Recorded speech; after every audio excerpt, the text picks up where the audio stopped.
Mi nombre es Mayor Diana Morales, 35 años, oficial del Ejército de los Estados Unidos. Me entrenaron para enfrentar al enemigo en cualquier lugar del mundo, pero nunca estuve preparada para el ataque que me golpeó directamente en mi propia mesa familiar a mi padre. Roberto arrojó su tenedor contra la mesa. Un sonido cortante atravesó el comedor. Gritó cada palabra como si fueran proyectiles, dirigidos contra mí y mi hijo de 12 años. Tú y tu mocoso no son más que parásitos. A mi madre no lo detuvo. Solo sonrió fríamente y asintió. Y aquí está la verdad más cruel de todas. Pronunciaron esas palabras mientras vivían tranquilamente en la casa que yo había comprado con mi propia sangre y sudor. No lloré, no grité, solo los miré directo a los ojos y dije una frase que detuvo todo el ambiente en seco. Desde ese momento, todo comenzó a desmoronarse. ¿Por qué tuve que enfrentar así a mis padres? ¿Qué nos llevó a una separación tan profunda? Quizás nunca sanarán. Antes de contar mi historia, déjame saber desde dónde estás viendo esto. Dale like y suscríbete. Esta historia es para todos los que alguna vez se vieron obligados a trazar una línea imposible en la arena, frente a las personas que los trajeron a este mundo después de que las palabras de mi padre cayeran como bombas sobre la mesa. El aire desapareció del comedor. Era como si un vacío hubiera succionado cada rastro de calor, cada sonido, cada molécula de oxígeno. El aroma del asado y la salsa se disolvió, reemplazado por algo estéril, metálico, frente a mí. Mi hijo Leo contuvo la respiración. Su tenedor se congeló a medio camino hacia su boca. Sus ojos muy abiertos buscaron los míos, no buscando consuelo, sino esperando una orden. Bajo la mesa, sentí como su pequeña mano encontró la mía. Sus dedos me apretaron con fuerza desesperada. Vi el leve temblor de sus hombros, el estremecimiento de un niño valiente que intentaba mantenerse firme ante una emboscada que no podía comprender. En esa imagen, ver a mi hijo obligado a prepararse para el impacto de sus propios abuelos. Fue la señal a la línea. Había sido cruzada. Mi madre, Elena, rompió el silencio pesado. Tomó un sorbo lento y calculado de su helado. El vaso de cristal golpeó contra sus dientes. Un sonido seco y cortante, más fuerte que un disparo. En medio del silencio, una sonrisa complaciente y victoriosa permaneció en su rostro, la mirada de una cazadora que había acorralado a su presa y ahora saboreaba la victoria. Ella creía que me tenía atrapada, que esta humillación pública frente a los ojos de mi propio hijo era el golpe final a mi padre. Roberto se quedó de pie sobre la mesa, jadeando. Su pecho subía y bajaba como el de un toro después de embestir. Su rostro era una máscara de furia púrpura. Una vena palpitaba en su sien. Esperaba la reacción habitual, la que había perfeccionado durante décadas. Esperaba mis lágrimas, que yo suplicara, rogara, que volviera a convertirme en esa niña indefensa que podía controlar con su ira, y la silenciosa complicidad de mi madre. Ambos se deleitaban con este momento, con este segundo horrible de triunfo en el que creían haberme quebrado. Definitivamente, empero, ya no veían a una niña pequeña, veían a una mayor del Ejército de los Estados Unidos. En ese instante, algo cambió en mi mente. Fue una sensación que conocía demasiado bien de mi entrenamiento, el momento en que las emociones personales se vuelven una debilidad a la tormenta dentro de mí. El dolor punzante, la furia ardiente, la vergüenza amarga no desapareció. Se comprimió en toda esa energía caótica. Fue forjada bajo presión extrema hasta convertirse en un solo punto de claridad fría y dura. Ya no los veía como mis padres, los veía como actores hostiles que habían atravesado mi línea defensiva y representaban una amenaza directa para la seguridad de mi unidad y mi unidad. Mi mundo entero. Era el niño tembloroso a mi lado. Me levanté de mi silla. Mis movimientos no fueron apresurados ni furiosos. Fueron económicos, precisos, deliberados. Así se mueve un soldado que sabe exactamente qué hacer a continuación. Pasé mis manos por la parte delantera de mi blusa sencilla de algodón. El movimiento fue automático, como si estuviera alisando las solapas de mi uniforme de gala antes de una inspección. Dejé que mi mirada recorriera la habitación. Primero se encontró con la de mi padre, luego con la de mi madre. A mi mirada era firme, inquebrantable, libre de la emoción que ellos anhelaban. Era la mirada de un comandante evaluando una situación táctica. Cuando hablé, mi voz no fue alta. No tenía que serlo. Era calmada, controlada, y llevaba un peso que llenó cada rincón del comedor, sin dejar espacio para objeciones o negociaciones. En el ejército tenemos un término para el personal que ocupa una base sin autorización, dije, dejando que la palabra colgara en el aire entre nosotros. Intrusos en Ice. Una pausa, observando cómo la confusión oscurecía sus rostros, antes de disparar la última carga, y en esta casa, yo soy la comandante, dejé que las palabras se hundieran. Un segundo en dos, Roberto, Elena, dije, usando sus nombres de pila para despojarlos oficialmente del rango de padres. Ya no son familia viviendo como invitados. A partir de este momento, son inquilinos que han violado el contrato. Tienen 30 días para desocupar la casa. La reacción fue inmediata. El color desapareció del rostro de mi padre. Su furia acumulada se transformó en horror blanco como la calan. La sonrisa victoriosa de mi madre se congeló. Luego se rompió y cayó de su rostro como porcelana barata. ¿Tú qué dijiste? Tartamudeó, su voz un chillido patético. Pero no le respondí. La orden había sido dada. La discusión había terminado. Suavemente coloqué mi mano sobre el hombro de Leo. Su temblor había cesado. Me miró hacia arriba, sus ojos muy abiertos de asombro.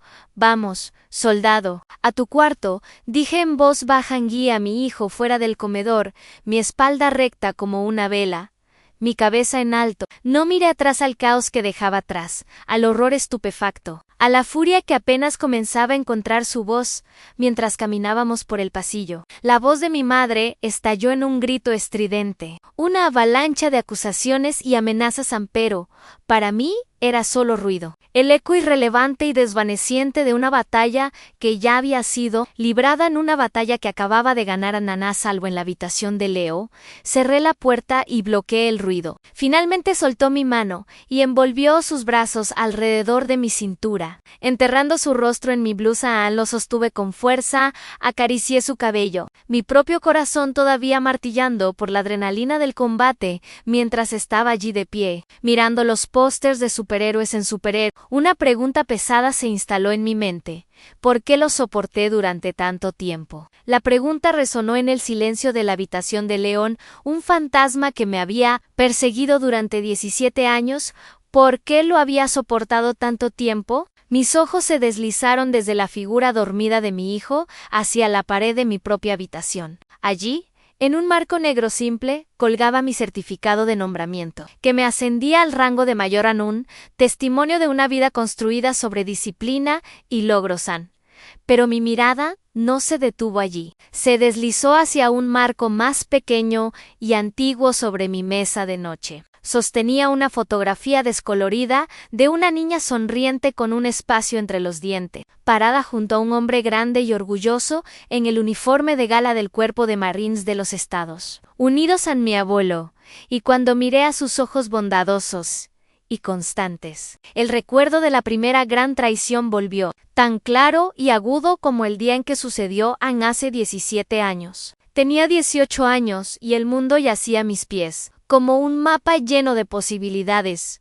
En mis manos sostenía una carta de aceptación gruesa y crujiente de la Universidad Vanderbilt. No era solo papel, era una promesa. Era un boleto para salir de nuestro pequeño pueblo en Kentucky, una garantía de una vida más grande, más brillante y completamente mía. En la base de esa promesa era una suma de $100,000 que mi abuelo me había dejado. Era un viejo marine curtido que había luchado en Vietnam, y su amor era tan fuerte e inquebrantable como su patriotismo. En su testamento, el lenguaje era preciso. Una última orden amorosa para la educación de su pequeña guerrera. Recuerdo estar sentada en el piso de madera de mi habitación, rodeada de un mar de folletos universitarios y solicitudes de ayuda financiera, llorando de pura alegría sin adulterar. En él siempre me había visto, realmente visto, de una manera que mis padres nunca pudieron. Para ellos, Mi hermano Mayo, Felipe, era el sol,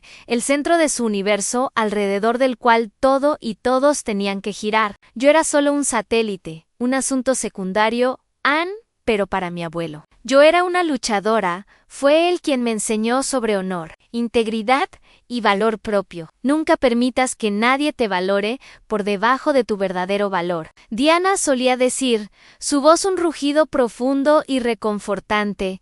Ese dinero no era solo un número en una cuenta bancaria, era su fe en mí, hecha tangible. Esa fe pronto sería puesta a prueba unas semanas después. La voz de mi madre atravesó la puerta de mi habitación. Reunión familiar. Dijo no era una petición. En nuestra casa, esas palabras eran una citación que no se rechazaba. Entré a la sala y me encontré con una escena cuidadosamente preparada. Mi padre y mi madre estaban sentados uno al lado del otro en el sofá floreado, un frente unido. Felipe se había acomodado en el gran sillón de cuero, el sillón donde solía sentarse mi abuelo, en una expresión insoportablemente complaciente.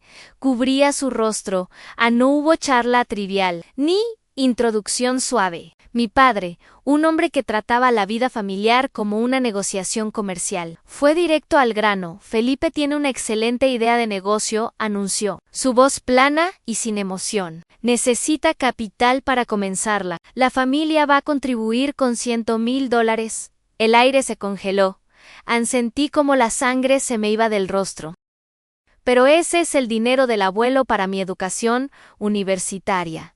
Susurré, apenas audible. Mi madre se deslizó hasta el borde del sofá y extendió su mano hacia mí, acariciando mi cabello con un toque que se sentía como una telaraña. Su voz era dulce como el azúcar, un tono que solo reservaba para la manipulación. Cariño, Felipe es un hombre, necesita construir una carrera. Arru, tú puedes pedir préstamos estudiantiles, todo el mundo lo hace. No seas tan egoísta. Es por la familia egoísta. La palabra fue un golpe a mi sueño. El legado de mi abuelo, desestimado como egoísmo. Intenté defenderme. Tenía 18 años. Pero no era tonta. Hablé sobre el testamento, sobre las instrucciones específicas de mi abuelo. Hablé sobre mis sueños de convertirme en ingeniera, sobre la vida que quería construir. Les supliqué que reconocieran lo tremendamente injusto que era como arrojar piedrecillas contra una fortaleza. Cada argumento que presenté rebotó contra los muros fríos y duros de presión familiar, deber de sacrificio y la herida que cortaba más profundo. Eres una niña y la paciencia de mi padre, siempre un recurso finito, finalmente se agotó. Suficiente, ladró su voz, chasqueando a través de la habitación. Mañana por la mañana firmarás los papeles en el banco. Fin de la discusión en esa noche. El sueño fue imposible. Simplemente me quedé acostada en la cama, mirando al techo, mientras el futuro que había planeado tan cuidadosamente se desmantelaba piedra por piedra. A la mañana siguiente, en el banco, me sentí como si estuviera abandonando mi cuerpo. Firmé mi nombre en el documento de transferencia. La pluma se sentía extraña y pesada en mi mano. Se sentía como si estuviera regalando mi propia alma. Todavía recuerdo a la empleada del banco, una mujer alegre, con una sonrisa radiante, felicitándonos por nuestro emocionante negocio familiar. Solo quería vomitar la idea genial de Felipe, por la cual valía la pena sacrificar mi futuro. Era un plan para importar autopartes baratas desde China. Después de 6 meses, estaba en bancarrota. Cada centavo del legado de mi abuelo había desaparecido con él. Pero la pérdida del dinero no fue lo peor. Lo peor vino después. El silencio fue la forma en que todos actuaron como si nunca hubiera sucedido. El dinero, mis sueños, la traición, todo fue borrado de la historia oficial de la familia unos meses después. En bancarrota y desesperada, me atreví a preguntar cautelosamente cuándo podrían comenzar a devolver, aunque fuera una pequeña parte, para que pudiera al menos pagar la inscripción en el colegio comunitario. A mi padre, que estaba leyendo el periódico, lo estrelló contra la mesa de la cocina. ¿Estás obsesionada con el dinero? Rugió. Su rostro se puso rojo. Fracasó. Acabó. No te atrevas a mencionarlo nunca más. Mi madre intentó suavizar la situación con su propio chipu jibausalmu tóxico. El dinero destruye. Familias, cariño, dijo, dándome palmaditas en el brazo. Olvidemos todo, Anne, y así dieron su última orden. No solo me habían robado mi dinero, me habían robado mi futuro, Anne, y luego me ordenaron actuar como si el crimen nunca hubiera ocurrido. Esa fue la primera deuda de sangre, y era una deuda que nunca sería pagada. Anne continúa en siguiente Rescue hasta menos, ya llevo 2.987 palabras. Necesito 679 palabras más para completar volume 1 de 3.666 palabras. ¿Quieres que continúe con el resto de la B? 1. De VAM, 1, las 5 y 2. B. Un de EV a MED, Yor. Después de que mi futuro fue liquidado y el crimen borrado de la historia familiar, me quedé atrás, perdida en un mar de resentimiento silencioso. Durante semanas deambulé como aturdida, el peso de la decepción de mi abuelo como un fantasma sobre mis hombros. La última pregunta desesperada, ¿y ahora qué?, quedó sin respuesta en el aire. Entonces un día, mientras caminaba por el centro de Louisville, mi mirada cayó sobre un cartel en una vitrina negra, simple, directo y poderoso. Una imagen de un soldado decidido y 3 palabras: "I'm be all you can be". Esa noche, en las ruinas de mis viejos sueños, se formó una decisión. Era hora de dejar de ser una víctima. Era hora de crear algo que nadie pudiera quitarme jamás. Al día siguiente, cuando empujé la puerta de vidrio de la oficina de reclutamiento del Ejército de los Estados Unidos, no era nada. 1.0 no tenía dinero, ni plan, y nada que llevara mi nombre excepto una rabia silenciosa y hirviente. Y la ropa en mi cuerpo era solo otra niña perdida, buscando una salida.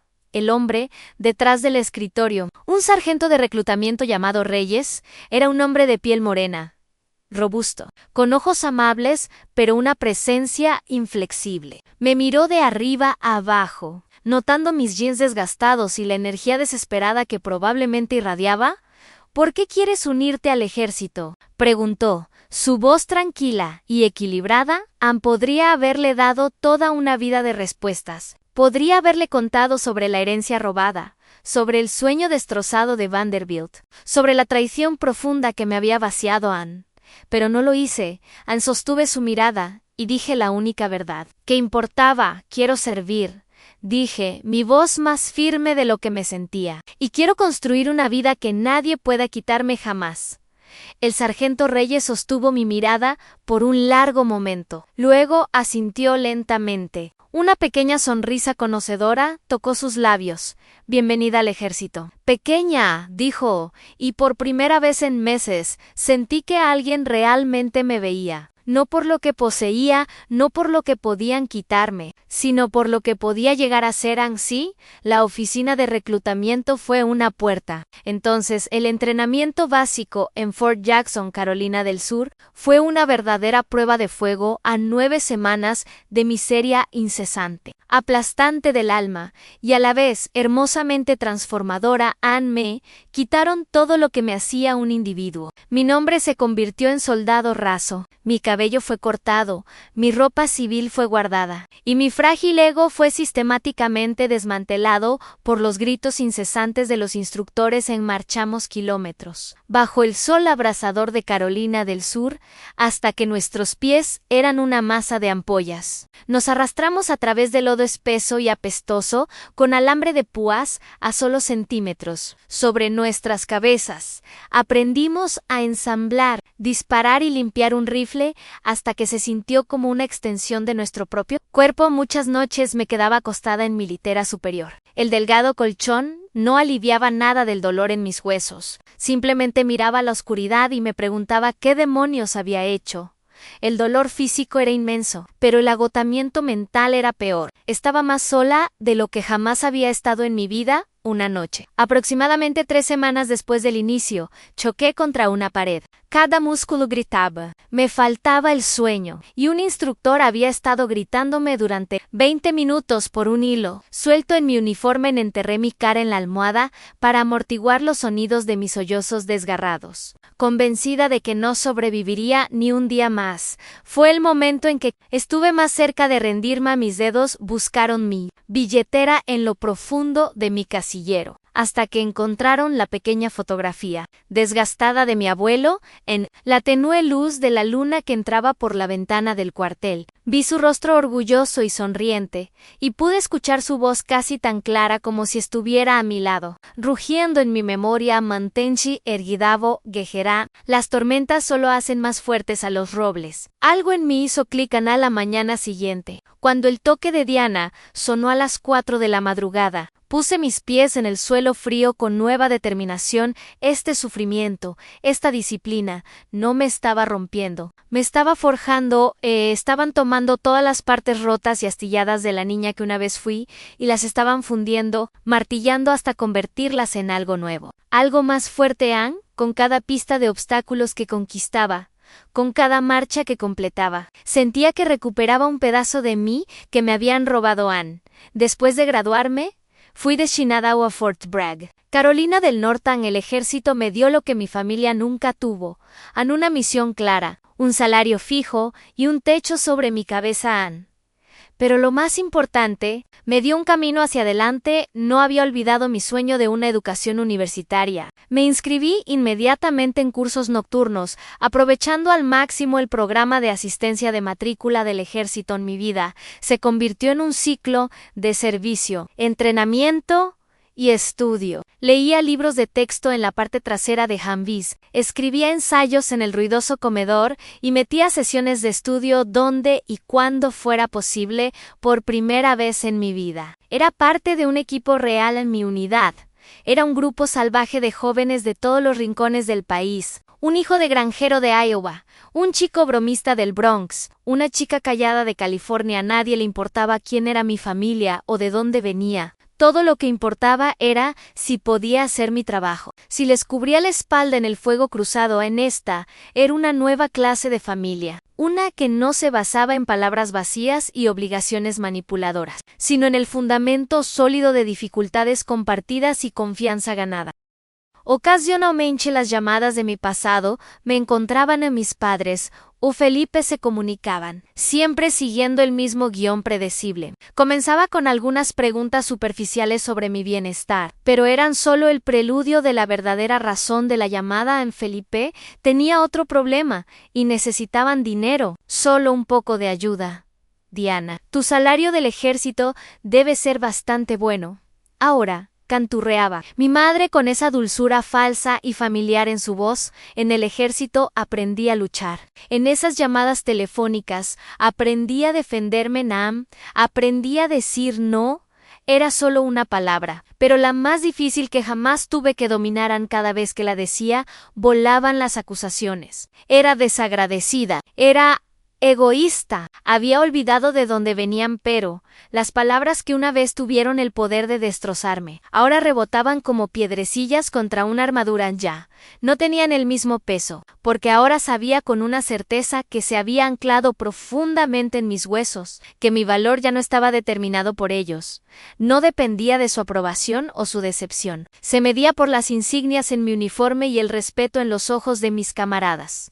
Colgué el teléfono. El tono de marcación zumbaba en mi oído como una avispa furiosa. La ola familiar de agotamiento me invadió. Esa sensación pesada y cansada que seguía a cada conversación con mi madre.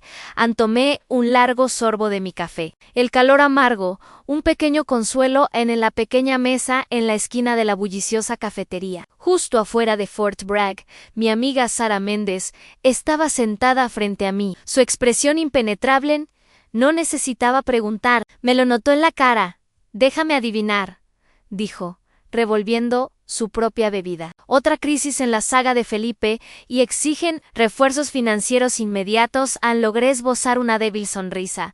¿Conoces el guión tan bien como yo?, dije, la frustración todavía pesada en mi voz. Es como si pensaran que mi salario del ejército se deposita directamente en su cuenta. Sara solo sacudió la cabeza. Un destello de furia protectora en sus ojos, exactamente esa mirada lo resumía todo. Era una mirada que nunca había recibido de mi propia familia. Era la mirada de una verdadera aliada. Conocí a la sargento Sara Méndez durante un curso avanzado de logística en Fort Lee. Virginia era brillante como un rayo, brutalmente honesta, y tenía una risa tan fuerte y genuina que probablemente podría haber roto vidrio en un mundo lleno de regulaciones rígidas y caras serias. Ella era un estallido de energía caótica y maravillosa.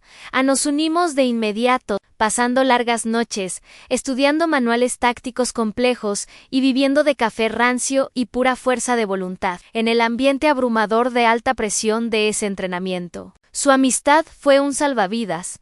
Ella fue la primera persona a quien le conté toda la historia de los $100,000. Recuerdo estar sentada tarde una noche en el cuartel. Las palabras tropezaban saliendo de mí en un susurro amortiguado y avergonzado. Estaba preparada para la reacción habitual. Lástima, quizás un poco de simpatía torpe, pero Sara no me dio nada de eso. Simplemente escuchó, su mirada fija en la mía, y cuando terminé, sus ojos prácticamente ardían. Los bastardos, dijo, su voz profunda y cortante. Diana, no te robaron tu dinero, abandonaron su puesto. Desertaron de sus deberes como padres, al escuchar mis palabras en términos militares, el lenguaje del deber y la deserción. Fue como una llave que abrió una cerradura que no sabía que existía. Ella no me veía como una víctima, me veía como una soldado cuya cadena de mando la había abandonado Anne. Para ella, era una traición del más alto orden. En ese momento, algo en mí fue liberado.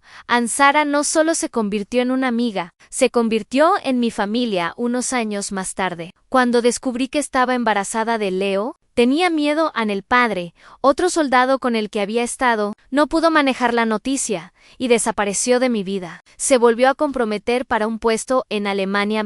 Enfrenté sola la perspectiva de ser madre soltera en el mundo exigente del ejército, pero Sara estuvo allí. Ella me llevó a mis citas prenatales cuando las náuseas matutinas me nublaban la vista. Fue ella quien me ayudó a armar trabajosamente la cuna de Leo, descifrando pacientemente las instrucciones crípticas, y cuando Leo nació, ella fue la primera después de mí en sostenerlo en sus brazos. En mi propia familia en Louisville nunca nos visitó. Enviaron una tarjeta de felicitaciones genérica, firmada por los tres, pero Sara, ella se convirtió en tía Sara, la que venía a cada partido de T-ball y cada función escolar. Era la que vitoreaba más fuerte en el público.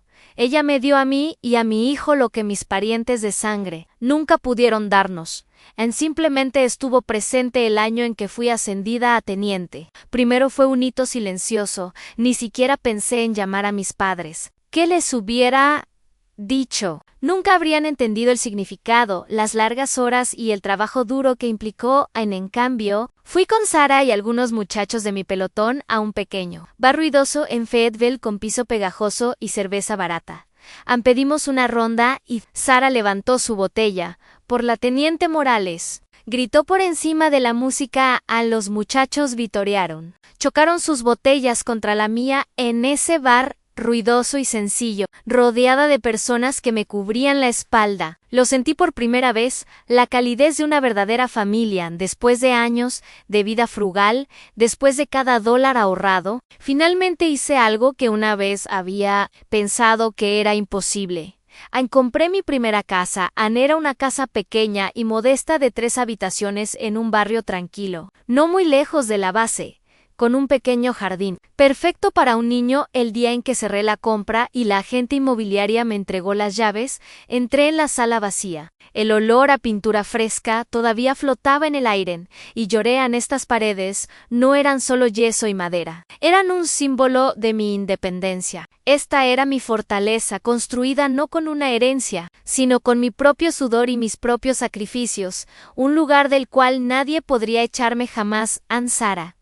Y los muchachos vinieron el fin de semana, ayudaron con la mudanza, y todos nos sentamos en el piso. Comimos pizza de cajas grasientas y reímos hasta que nos dolieron los costados en esa noche. Llevada por una chispa tonta de esperanza, llamé a mi madre para compartir las buenas noticias.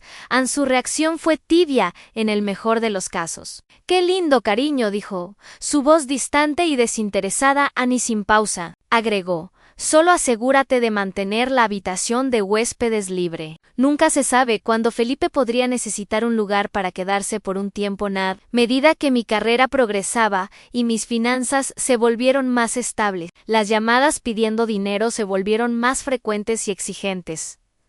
Fue Sara, quien para entonces había dejado el ejército y se había convertido en una brillante asesora financiera, quien finalmente me dio la estrategia que necesitaban. Estábamos sentadas en mi nueva sala, y ella me lo planteó en palabras que podía entender. «Diana, necesitas tratar tus finanzas como un perímetro defensivo», dijo seriamente. «Tu unidad central son tú, y León. Cada dólar que les envías es una brecha en esa línea. Debilita tu defensa y pone en peligro la seguridad de tu unidad». Me ayudó a establecer un plan financiero inquebrantable, con límites claros y no negociables. Mí dio la claridad que necesitaba desesperadamente en sí. ¿Alguna vez tuviste un amigo que se convirtió en la familia que necesitabas? Hazme un favor y dale like para honrarlo. Y escribe en los comentarios «familia elegida». Si sabes exactamente cómo se siente eso en su último consejo ese día, me acompaña hasta hoy. «Tu lealtad pertenece a las personas en la trinchera a tu lado», dijo, mirándome directamente a los ojos. «No a aquellos que te disparan por la espalda». La vida que había construido era ordenada y predecible, marcada por el ritmo disciplinado del ejército. Por un tiempo hubo paz, pero había olvidado una regla fundamental de la guerra. Un enemigo determinado siempre encontrará una nueva forma de atravesar tus defensas. El ataque llegó cuando estaba al otro lado del mundo. En un despliegue de 6 meses en Alemania, era poco después de la medianoche, y dormía profundamente en mi habitación del cuartel en la base Angel. Repentino y estridente timbre de mi teléfono celular personal me arrancó del sueño. Mi corazón se contrajo instantáneamente. Era mi madre. Ella nunca llamaba a esta hora, no con la diferencia de 6 horas, a menos que fuera el tipo de emergencia que todo soldado en despliegue temen. Tanteé el teléfono. Mi cabeza ya recorría una docena de peores escenarios. «Mamá, ¿qué pasa? ¿Qué sucede?» «Diana», sollozó, su voz un caos de pánico y respiración ronca. «Es tu padre. Tuvo un ataque al corazón. Los doctores dicen». «Dios, Diana, dicen que está muy grave». En ese único momento aterrador, todos los muros que había construido tan cuidadosamente alrededor de mi corazón se derrumbaron en los años de resentimiento. La distancia conscientemente mantenida, la armadura emocional trabajosamente ganada. Todo se disolvió. Todavía era mi padre. Una ola de culpa y miedo me arrolló. «Voy a casa», dije inmediatamente. Mi cabeza ya calculaba la logística para solicitar permiso especial con mi comandante. «Tomaré el primer vuelo que pueda conseguir». «No», me interrumpió, y exactamente en ese momento su voz cambió. Los sollozos temblorosos y aterrorizados desaparecieron, reemplazados por una claridad helada y repentina. «No, no vengas a casa. No te necesitamos aquí. Necesitamos dinero». El cambio fue tan abrupto. Fue como si me hubieran tirado un balde de agua helada sobre la cabeza. Mi corazón se congeló. La actuación había terminado, y la verdadera razón de la llamada salió a la luz. Comenzó a hablar. Las palabras salieron en un torrente febril y desesperado. La historia no se trataba de un ataque al corazón. Se trataba de dinero. Siempre se trataba de dinero. Mi padre, en su infinita sabiduría, había puesto su casa en Louisville como garantía para uno de los proyectos comerciales supuestamente geniales e infalibles de Felipe Ann. Y, como todos los proyectos anteriores, este también había fracasado espectacularmente. Ahora tenían $300,000 de deuda, y el banco estaba a punto de ejecutar la hipoteca de la casa. El ataque al corazón, confesó, en realidad era solo un episodio leve de angina. provocado por el estrés de sus propias decisiones catastróficas ante toda la llamada de medianoche, las lágrimas desesperadas, la historia del padre al borde de la muerte. Todo era una mentira calculada y teatral, diseñada para eludir mis defensas y provocar una reacción emocional inmediata, aun cuando pedí más detalles sobre el estado de salud real de mi padre. Me cortó con un gesto desdeñoso de irritación. Eres soldado, no doctora, Siseo. ¿Qué sabrías tú? Tu trabajo es ocuparte del dinero. Ahí estaba, toda mi existencia, mi carrera, mi inteligencia reducida a una sola función, a un cajero automático. Eres nuestra única esperanza. Diana comenzó a llorar de nuevo. La actuación volvió a comenzar, ahora que los hechos estaban sobre la mesa. No puedes permitir que tu padre y yo seamos echados a la calle a nuestra edad. Después de todo lo que hicimos por ti, es tu deber ayudarnos.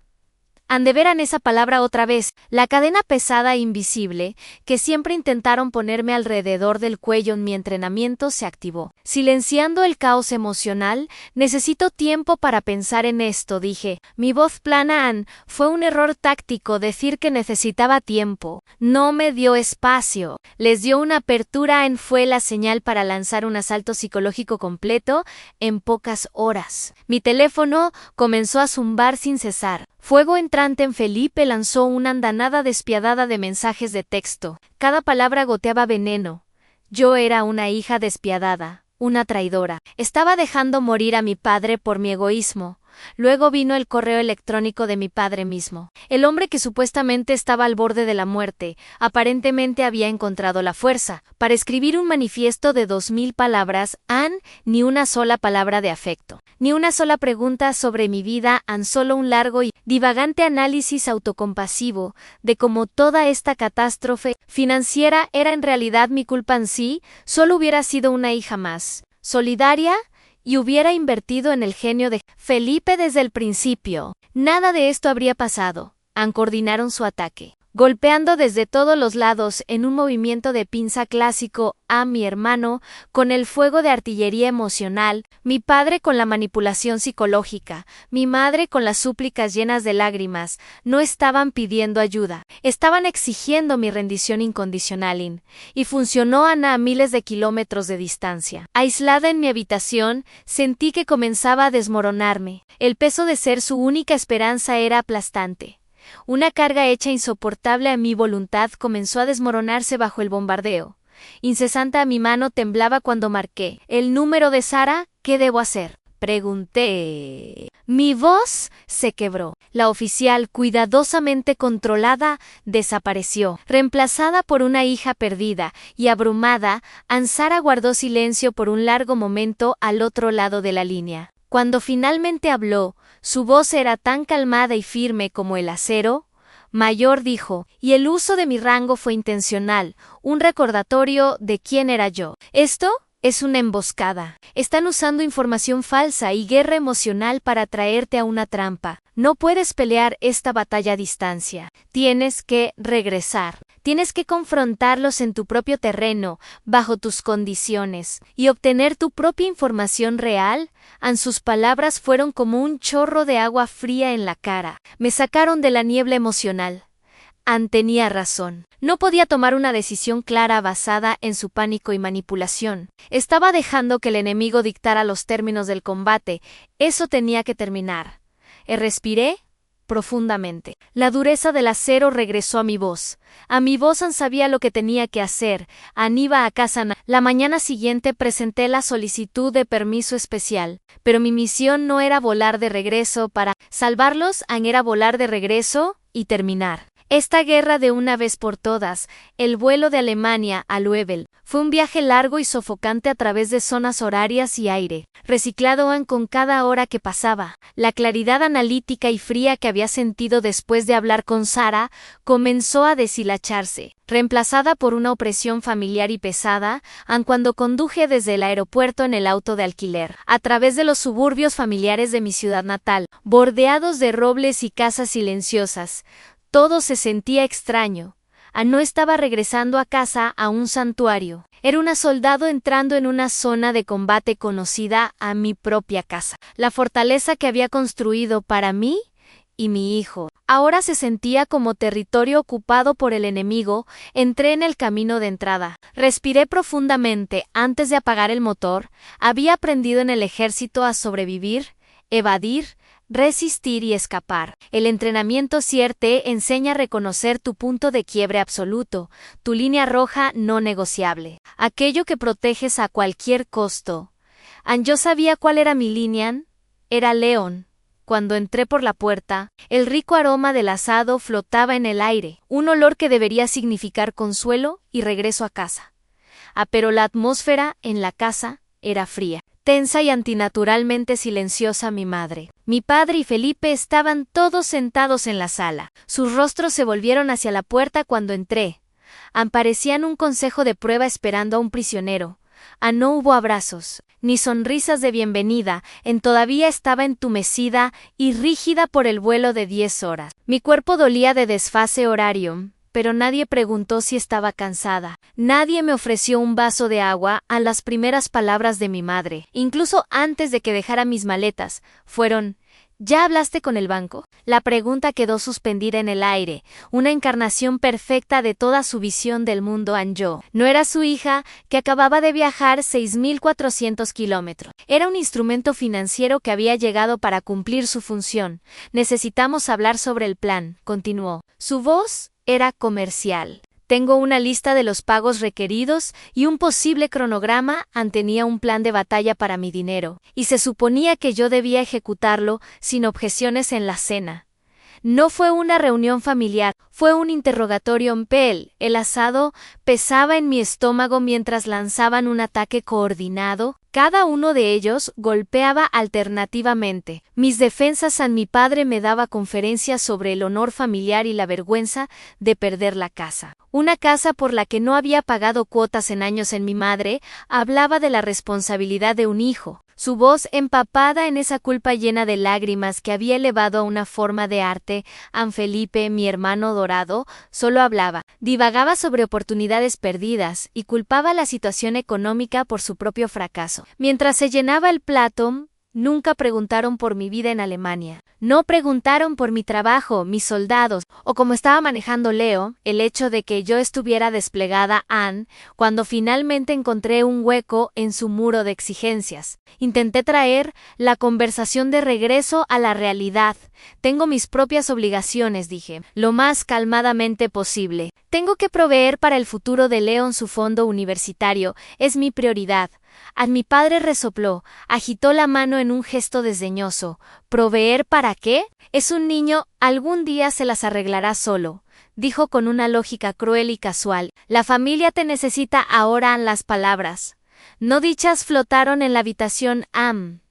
El futuro de mi hijo valía menos que los errores de mi hermano. La injusticia era impresionante.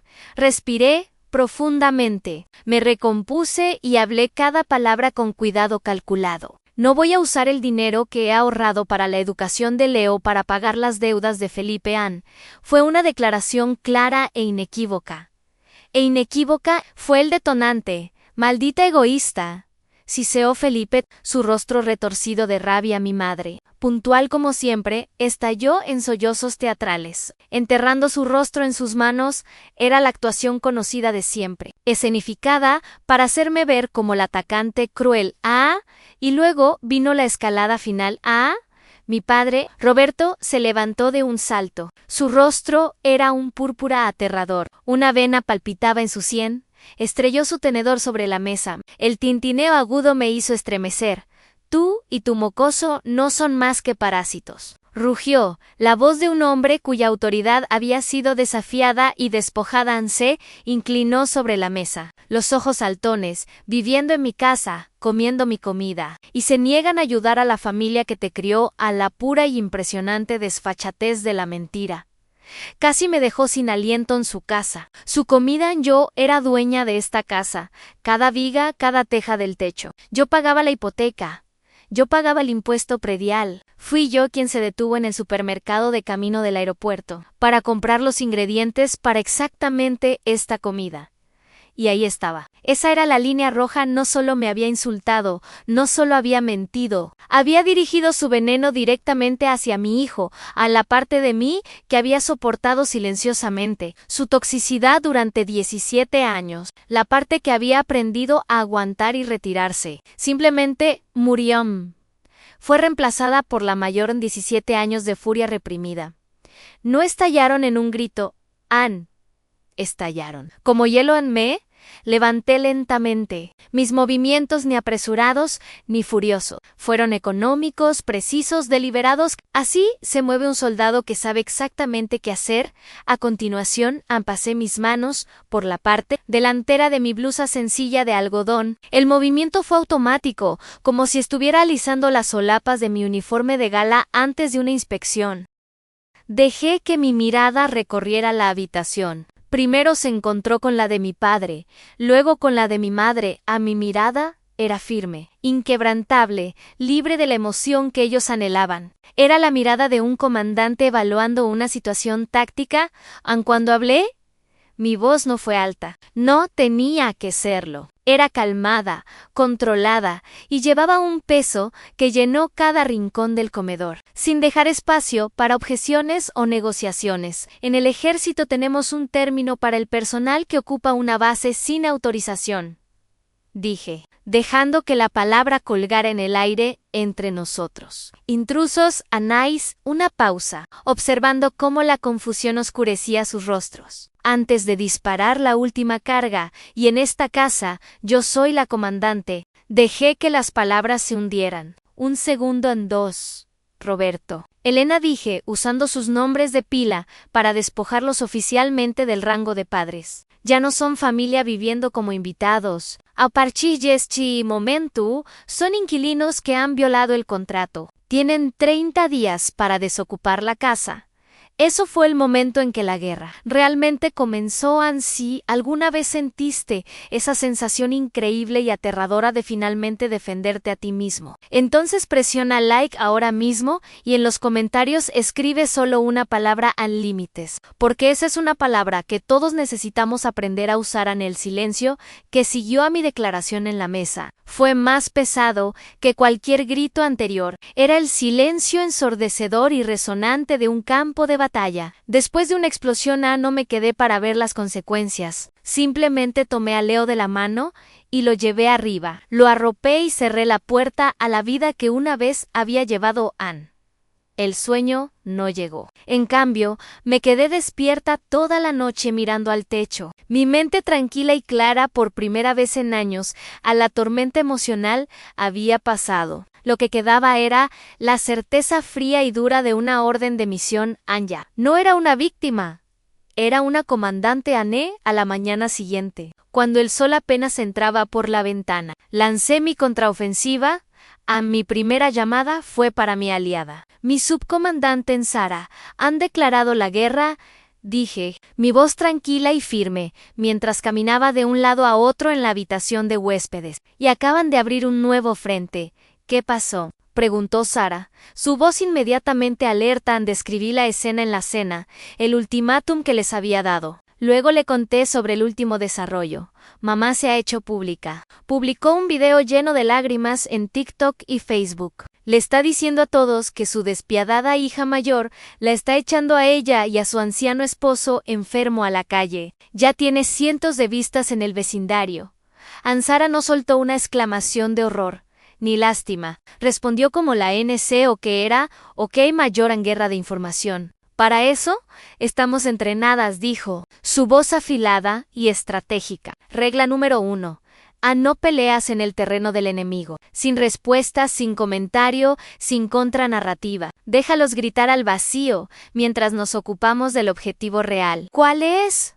La misión. Esa única pregunta lo resumió todo. Convertimos la llamada telefónica en un consejo de guerra. Yo era la comandante, y Sara era mi asesora estratégica. Establecí el objetivo primario, neutralizar su arma principal, la palanca que tienen sobre mi casa, y recuperar el control total e indiscutible de la situación. Sara, en su papel de asesora financiera, comenzó inmediatamente a revisar datos de su lado.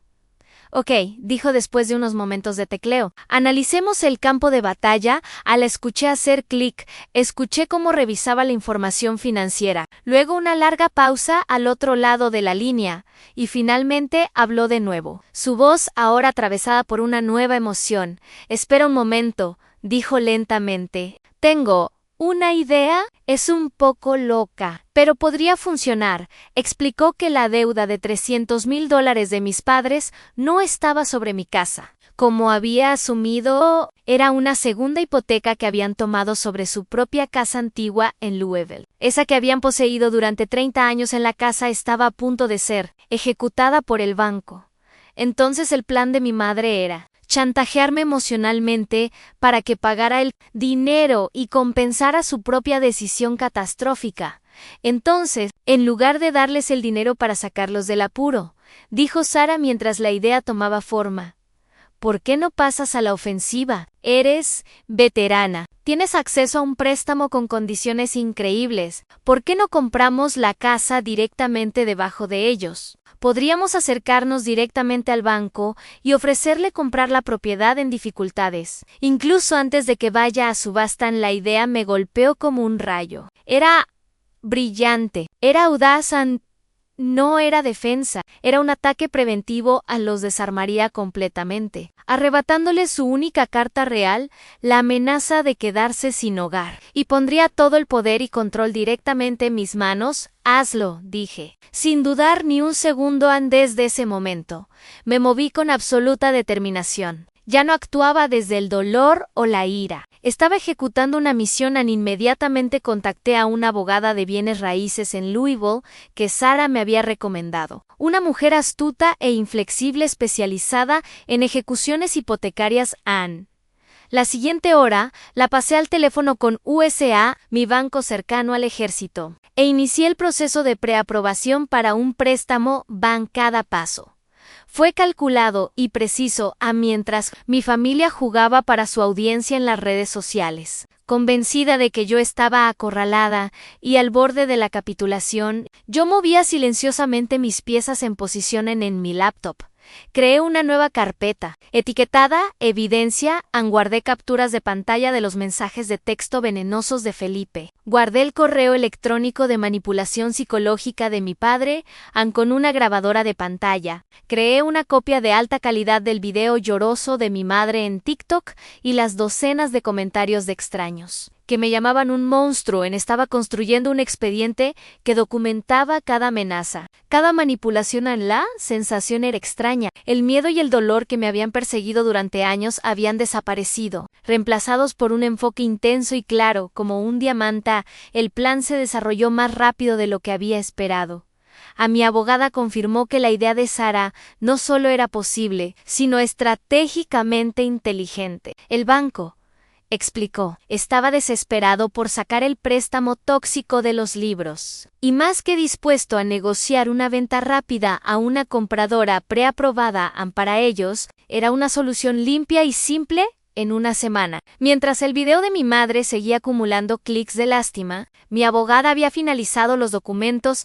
Firmé los papeles electrónicamente, directamente desde mi sala, y así me convertí en la propietaria legal de la casa de mis padres. Exactamente esa casa que habían usado como palanca contra mí. Pero no terminó ahí. La fase final de la operación consistía en establecer las nuevas reglas de combate.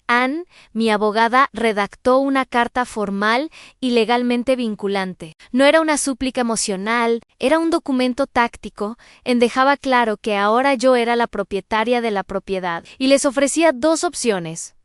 Opción 1, podían quedarse en la casa, siempre y cuando firmaran un contrato de arrendamiento formal y comenzaran a hacerme pagos mensuales para saldar la deuda de $300,000. Opción 2, podían desocupar la propiedad en 30 días. Como lo establecía la ley. La carta también incluía una orden de cese y desistimiento, que obligaba legalmente a mi madre a eliminar inmediatamente todo el contenido difamatorio de las redes sociales y abstenerse de futuras declaraciones públicas sobre nuestros asuntos familiares. Cualquier violación de estas condiciones, decía, resultaría en procedimientos de desalojo inmediato. Las nuevas reglas de guerra estaban escritas. Esta vez, yo era quien las escribía en el plan. Estaba en movimiento. Los documentos legales estaban firmados, sellados y listos. No habría más llamadas telefónicas, no más mensajes de texto, no más escaramuzas remotas ejecutadas desde otro continente. Esta guerra se ganaría cara a cara. Bajo mis términos, no fui sola. Mi abogado, el señor Martínez, me encontró en el estacionamiento de un Starbucks cercano. Un hombre de mediana edad y estatura media, con un rostro curtido que parecía tallado en granito, pero sus ojos eran agudos, inteligentes y no se les escapaba nada. Llevaba un maletín de cuero desgastado que parecía llevar el peso de miles de litigios. No intercambiamos cortesías. Yo era su cliente. Él era mi representante legal. Nuestra relación era puramente comercial y exactamente ese era el tipo de aliado que necesitaba en este momento. Cuando llegamos a la casa, su casa, que ahora legalmente me pertenecía, mi corazón martillaba como un tambor constante contra mis costillas. No era miedo, era anticipación. Caminamos por el sendero de concreto familiar y tocamos el timbre a mi madre. Abrió la puerta, una expresión de perplejidad en su rostro que rápidamente se convirtió en desconfianza cuando vio al extraño en traje a mi lado. «Diana, ¿quién es este?», preguntó, su voz llena de hostilidad. No hizo ningún intento de invitarnos a pasar. «Este es mi abogado, el señor Martínez», dije, calmada y serena. No esperé una invitación. Pasé junto a ella a través de la puerta y entré a la sala. «Necesitamos hablar». Mi padre y Felipe estaban desparramados en el sofá viendo un partido de baloncesto en la televisión. Cuando escucharon mi voz, levantaron la cabeza. Sus rostros se transformaron de aburrimiento perezoso a alerta. Inmediata, mi padre presionó el botón de silencio del control remoto y un silencio pesado y opresivo se instaló sobre la habitación. En el aire estaba cargado de preguntas no dichas y años de resentimiento. Sabían que esto no era una visita social. Esto era una reunión oficial.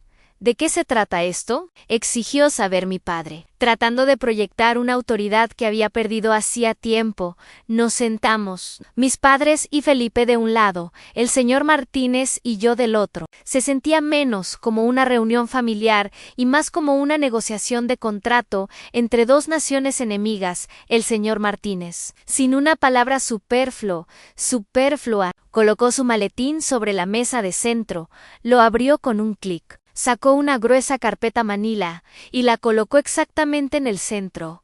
«Señor y señora Morales», comenzó, su voz plana, sobria, sin emoción. «Estamos aquí hoy para discutir el estado de esta propiedad».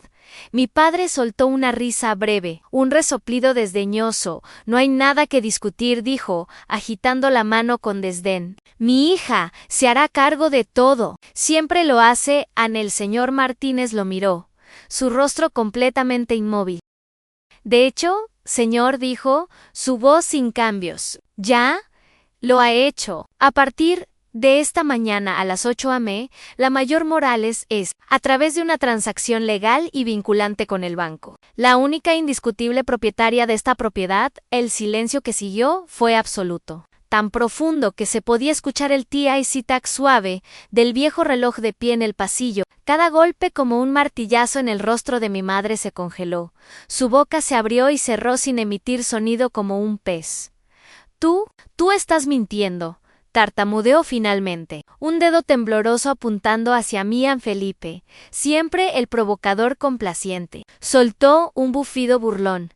«Sí, claro», se burló, recostándose con arrogancia casual. «¿Y cómo se supone que lograste eso? ¿Crees que eres alguien capaz de hacer algo así?». No dije una palabra. No tenía que hacerlo. Mi inspiración para este momento fue el general Patton en «Nunca le digas a la gente cómo hacer las cosas. Diles qué hacer y te sorprenderán con su ingenio». Le había dado a mi equipo, Sara y el señor Martínez, su misión, y me habían entregado la victoria en él. Señor Martínez simplemente metió la mano en la carpeta y deslizó un único documento, notariado sobre la superficie lisa de la mesa del centro. Era una copia certificada de la nueva escritura de la casa, con mi nombre en letras oficiales y negritas en la parte inferior. An Felipe, lleno de la arrogancia de un hombre que nunca había experimentado una consecuencia real en la vida, arrebató el papel. Lo vi en su rostro mientras lo leía. Fue una transformación lenta, hermosa y devastadora. A la sonrisa complaciente vaciló primero, reemplazada por un destello de confusión. La confusión se transformó en incredulidad total, y finalmente la incredulidad se desmoronó en pánico puro. Con los ojos muy abiertos, Anne dejó caer el papel como si estuviera ardiendo. Su rostro se volvió de un gris enfermizo. Imposible, susurró. Esto no puede ser. Mi padre arrancó la escritura de la mesa. Sus ojos recorrieron apresuradamente el texto legal, buscando una laguna, un error, cualquier cosa que pudiera negar la realidad que lo miraba Anne. Pero no había nada. Todo estaba en blanco y negro. En jaque mate, el señor Martínez aprovechó su ventaja. Su voz cortó su silencio atónito como el golpe de un martillo de juez. En consecuencia, continuó, su tono implacable. La mayor Morales les presenta hoy dos opciones. Opción 1. Firman este contrato de arrendamiento y permanecen en la casa como sus inquilinos. En ese caso, comienzan con pagos mensuales para reembolsar los $300,000 de deuda que ahora le deben. Anne deslizó un segundo documento, un grueso contrato de arrendamiento estándar sobre la mesa. En opción 2, Anne desocupan la propiedad en 30 días, como es su derecho bajo la ley estatal. Si no lo hacen, iniciaremos un procedimiento de desalojo oficial. A la finalidad de todo aquello, finalmente pareció filtrarse. La lucha se drenó de sus cuerpos, reemplazada por un miedo patético y desesperado. Mi madre me miró, sus ojos por primera vez en mi vida, libres de todo su habitual desprecio y desdén. En su lugar estaba la súplica cruda y aterrorizada de un oponente derrotado. Diana, gimió, su voz quebrada. Diana, por favor, no puedes hacernos esto. Somos tu familia. Pero ya no podía escucharla. Las palabras eran solo ruido. Había recuperado mi fortaleza. La batalla había terminado. Me levanté. Mis movimientos se sintieron ligeros y sin peso. Señor Martínez, dije, mirando a mi abogado. Creo que mi trabajo aquí está hecho. Dejo el resto en sus manos. Les di la espalda, dejé atrás los escombros en la sala, y salí a la brillante luz del sol de la tarde, y por primera vez en toda mi vida, sentí esa sensación indescriptible, embriagadora y absoluta, de ser verdadera y completamente libre. La sensación de libertad cuando salí de esa casa fue tan pura, tan absoluta, que era vertiginosa. Pero no me fui. No pude. Conduje mi auto de alquiler hasta el final de la calle. Apagué el motor y simplemente me quedé allí sentada en el zumbido silencioso de la tarde. En mi espejo retrovisor podía ver la casa que acababa de recuperar. La casa donde una vez había sido una hija y ahora era una arrendadora. Las luces dentro parpadeaban en diferentes habitaciones, señales etéreas del caos y la confusión que había dejado atrás. Había esperado sentirme triunfal, una euforia de victoria justa, pero no lo hice. Lo que sentí, en cambio, fue un vacío vasto y resonante. Era el silencio profundo y ensordecedor que se instala sobre un campo de batalla después de que termina la pelea.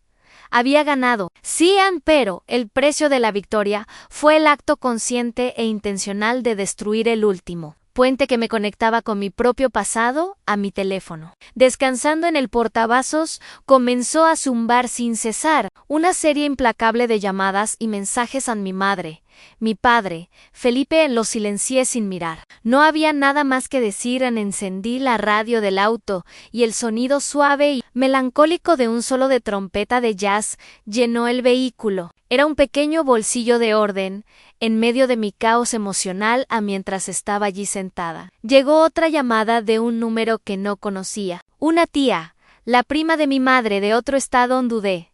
Luego contesté. ¿Preparada para otra ola de culpa, Diana?, preguntó, su voz suave. Aquí es tu tía Carla.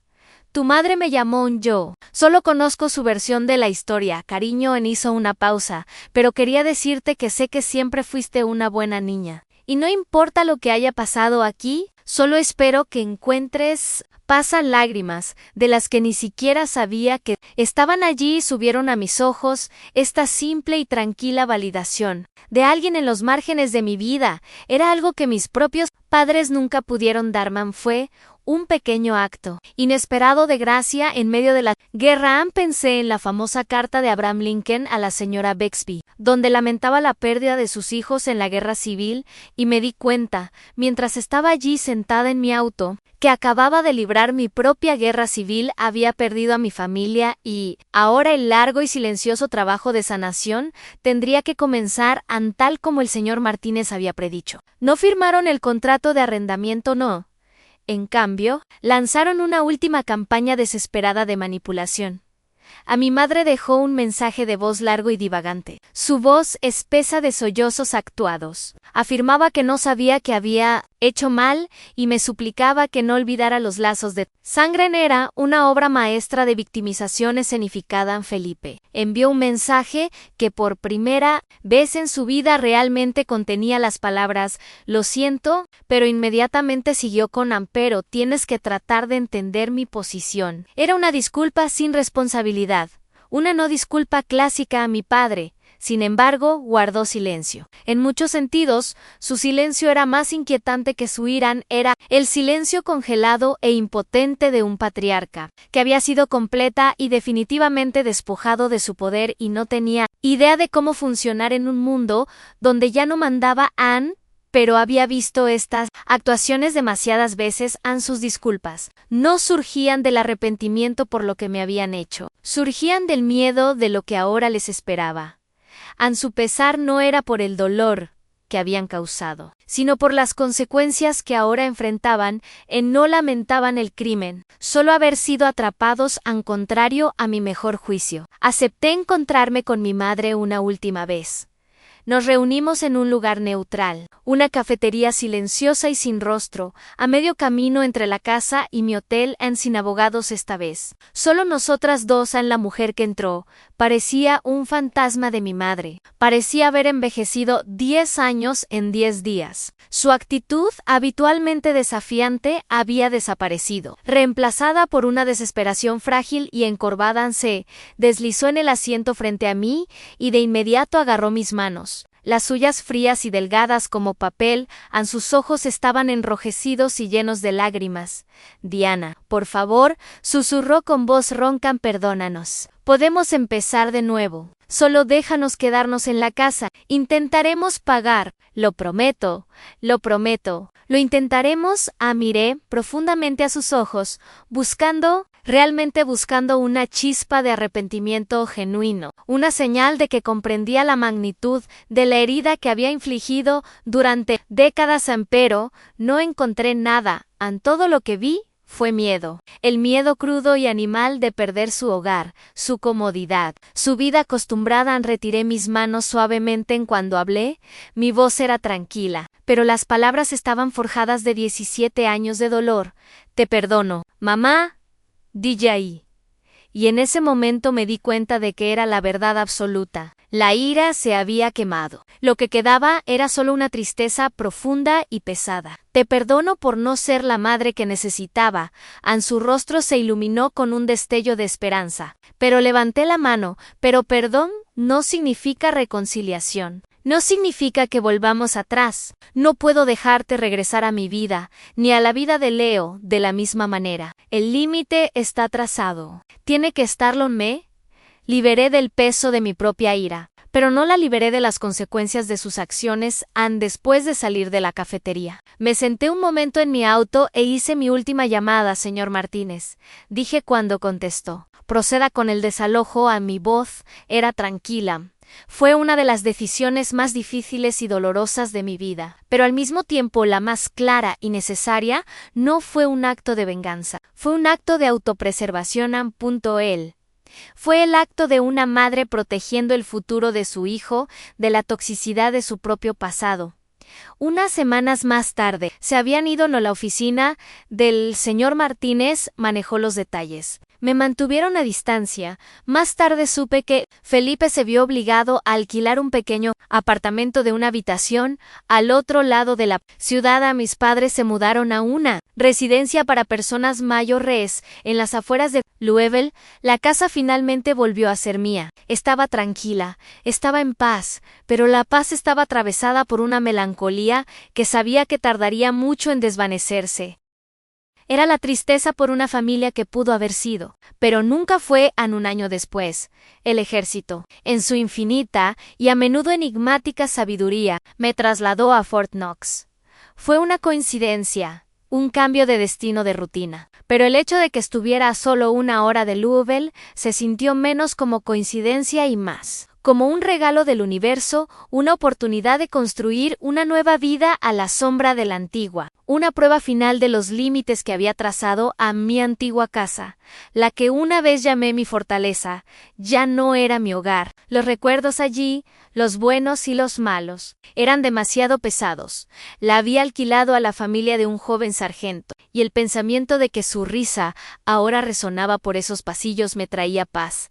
En cambio, Leo y yo vivíamos en la base, en los alojamientos para oficiales. Nuestra vida ahora estaba rodeada por el ritmo constante y predecible de la comunidad militar construido sobre disciplina, respeto mutuo y un sentido compartido de deber. Cada mañana salía a correr justo cuando salía el sol. Mis pasos martillaban sobre el asfalto, pasando los céspedes, impecablemente cuidados, y los edificios históricos, de ladrillo de Fort Knox. Sentía el suelo firme y constante bajo mis pies y sabía con una certeza que se hundía profundamente en los huesos que estaba exactamente donde pertenecía Anne.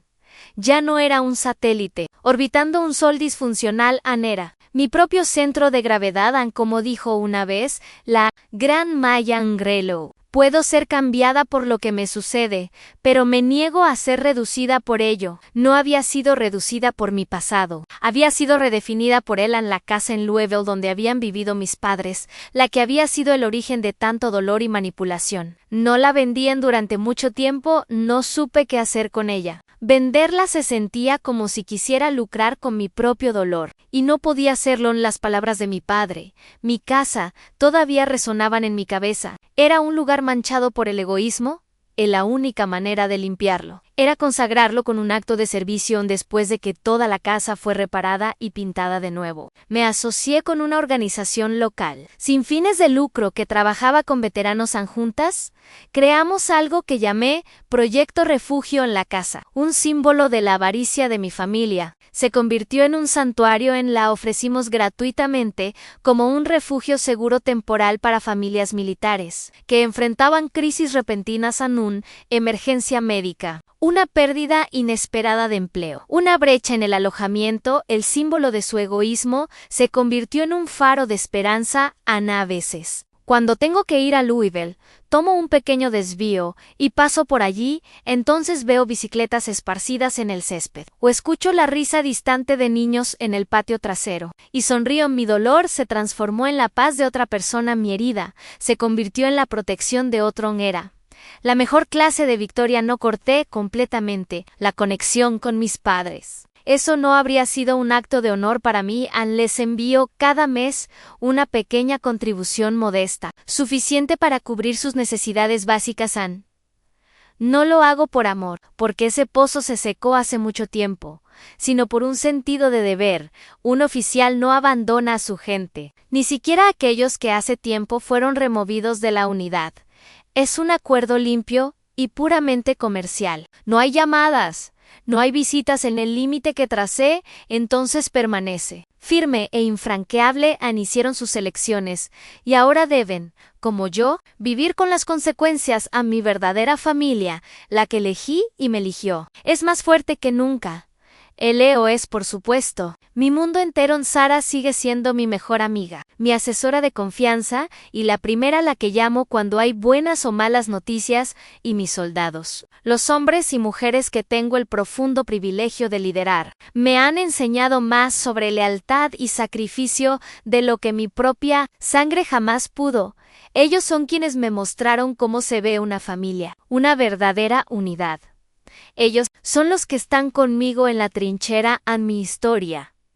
No termina con una confrontación dramática o una reunión final llena de lágrimas. Termina en una tarde soleada y completamente ordinaria de sábado. Estoy sentada en las gradas metálicas. El sol calienta mi rostro mientras sigo el partido de fútbol de León. Van perdiendo por un gol y solo quedan unos minutos para jugar.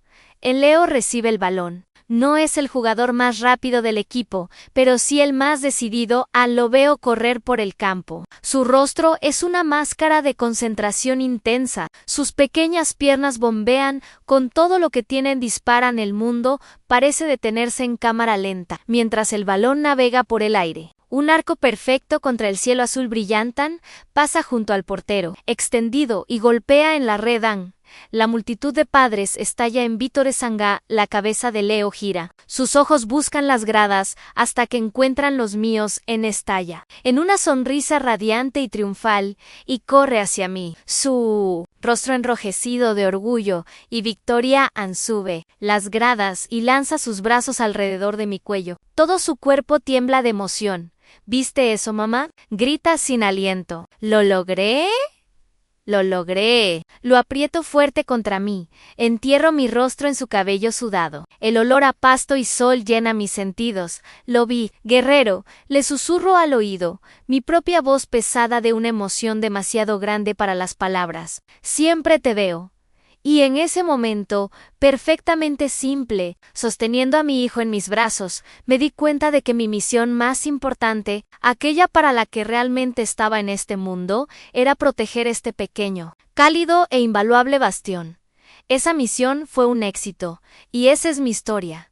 No de una guerra que gané, sino de una paz que construí en mi campo de batalla. Fue una mesa de comedor, pero sé que muchos de ustedes están luchando sus propias batallas. Cada día con un valor que el mundo necesita ver. En este canal es un hogar para historias como las nuestras. Historias de resiliencia y de cómo recuperamos nuestras propias vidas. Así, crees en el poder de trazar tus propios límites y encontrar tu propia paz. Sería un honor que te suscribieras y formaras parte de esta comunidad. Por favor, presiona el botón de like. Si esta historia te dio esperanza hoy, en los comentarios, me encantaría ver una sola palabra de ti, porque esa es una palabra que todos necesitamos aprender a usar.